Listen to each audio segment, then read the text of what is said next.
there. So before you say I do, this may have you say I don't. One state proposing to force couples to take pre-wedding classes. Talk about giving love a bad name.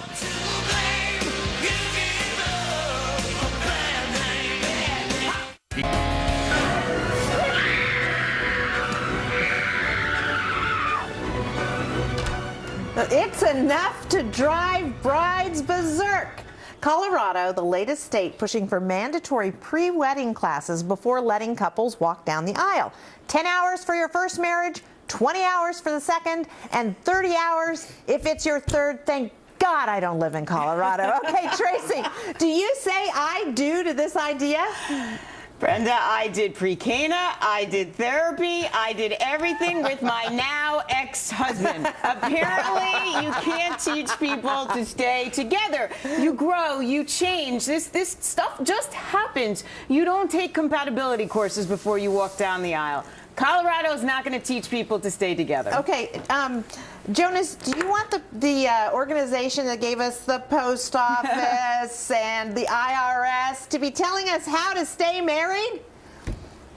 Most definitely. Let's not forget Colorado just legalized marijuana, so you got to have a whole new set of rules to go along with that, like a cooling off period to get married, which this provides. You know, it's not the federal government doing it, so I don't see what the big deal is. A lot of states have a lot of bizarre rules. In New Jersey, you can't get a vanity plate if you have a DUI conviction. There's a high divorce rate. It's not good for the economy. We're lucky they didn't mandate you have to be 25 to get married, because I think that, like renting a car, because I think that would lower the divorce rate as well. So yeah, I say it's a move in the right direction. You have a very good marriage. All right, John, you tell us what you think about this.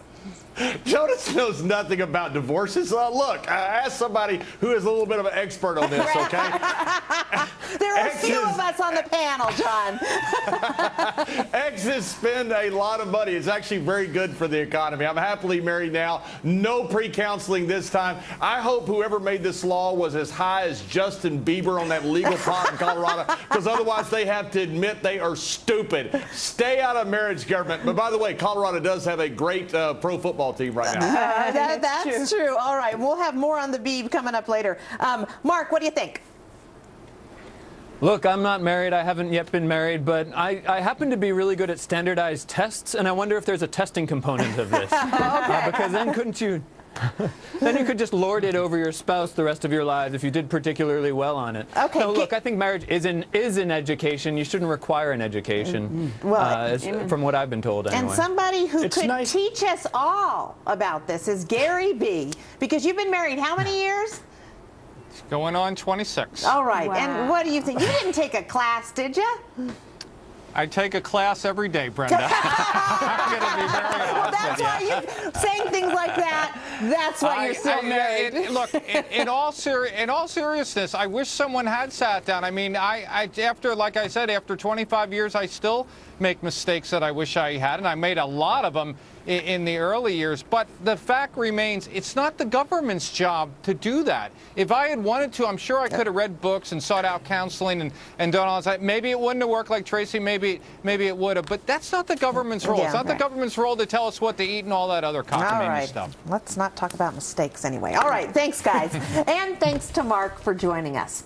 Well, after the hacking, get ready to be paying. Those credit cards may soon cost you more.